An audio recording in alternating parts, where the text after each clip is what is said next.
Notre pépite aujourd'hui, on va parler d'eau avec des réservoirs d'eau solides, Noémie. Oui, j'ai choisi cette pépite aujourd'hui parce que c'est la journée mondiale de l'océan aujourd'hui. Avec le réchauffement climatique, les dérèglements sont de plus en plus nombreux, les nappes phréatiques se vident. Donc aujourd'hui, je vous propose une innovation horticole qui permet d'économiser 80% d'eau. Notre invité s'est inspiré des couches culottes pour imaginer un système qui retient l'eau, donc nécessaire aux végétaux. On va en parler avec vous aujourd'hui, Samuel Philibert-Charles. Bonjour. Bonjour.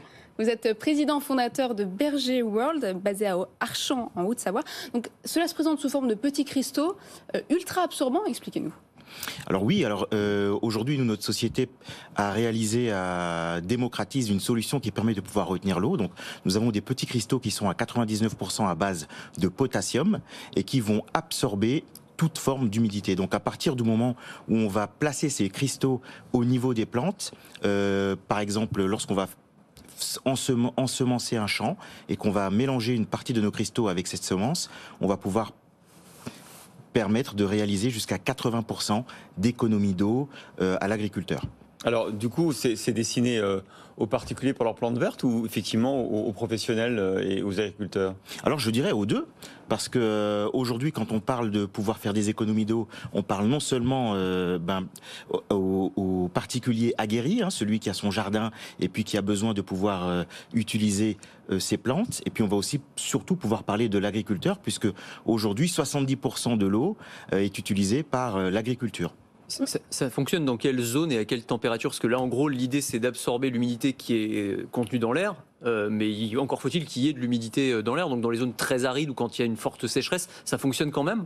Ça fonctionne quand même parce que, et c'est une très bonne question, ça fonctionne quand même parce que ces cristaux vont être au niveau des racines des plantes. Elles vont fonctionner un petit peu comme une couche culotte. Et dès qu'elles vont être au contact de l'eau ou de l'humidité, elles vont se charger de cette humidité et elles vont le garder comme une réserve pour les racines des plantes et des végétaux. Donc ça s'achète en sac géant et on met les cristaux, on les plante en fait. Exactement. Alors ça s'achète en petits sachets. Aujourd'hui, on a un conditionnement qui va de 5 grammes jusqu'à 25 kilos. 5 grammes pour le particulier, 25 kilos pour le professionnel, qui va pouvoir mettre ces petites plantes soit au niveau des racines en faisant un petit trou pour le particulier, pour le pot qu'on a à la maison, ou soit en le mélangeant avec la semence pour le professionnel. Alors vous revendiquez 80% d'économie d'eau et un coût de 150 € par hectare. On amortit en combien de temps quand on investit 150 € par hectare sur un champ? Au bout de combien de temps on a l'équivalent en eau? Vous avez fait le calcul? Alors on a fait le calcul, évidemment ça va dépendre du type de culture. L'amortissement de la solution qui est viable dans le sous-sol pendant une durée de 5 ans, quand même. Dès la première utilisation, en tout cas dès la première saison, on a amorti déjà la solution, surtout par les temps qui courent. Aujourd'hui notre recul se fait surtout dans les pays du Moyen-Orient où on a beaucoup vendu notre solution. Aujourd'hui où l'eau a un coût qui est devenu maintenant exponentiel, c'est sans doute ce qui va se passer dans nos régions. Et donc, ça va nous permettre aussi d'avoir un amortissement qui va être de plus en plus rapide. Noémie. Oui, vous dites au début que vous avez eu des difficultés à vous faire connaître et à être reconnu comme porteur de solutions en France. Ça a changé aujourd'hui avec les problèmes qu'on connaît? Oui, ça a complètement changé. Puis c'est l'actualité qui a amené en fait notre solution sur le devant de la scène en France et en Europe. Il y a déjà quelques années que c'est notre solution, en tout cas Berger, est connue dans les régions surtout du Moyen-Orient, puisque c'est des régions qui sont sensibles, notamment au réchauffement climatique. Vous travaillez avec l'Arabie Saoudite, l'Égypte, l'Algérie. Tout à fait. D'autres marchés? Tout à fait. Alors, on a des nouveaux marchés qui sont maintenant au niveau du Sahel, les zones qui sont très très très arides, où là il y a besoin de solutions qui sont urgentes pour pouvoir continuer, en tout cas, l'agriculture et continuer à pouvoir nourrir les populations. Et donc la composition de ces cristaux, donc vous avez dit c'est du potassium, c'est juste du potassium ou il y a une composition chimique brevetée?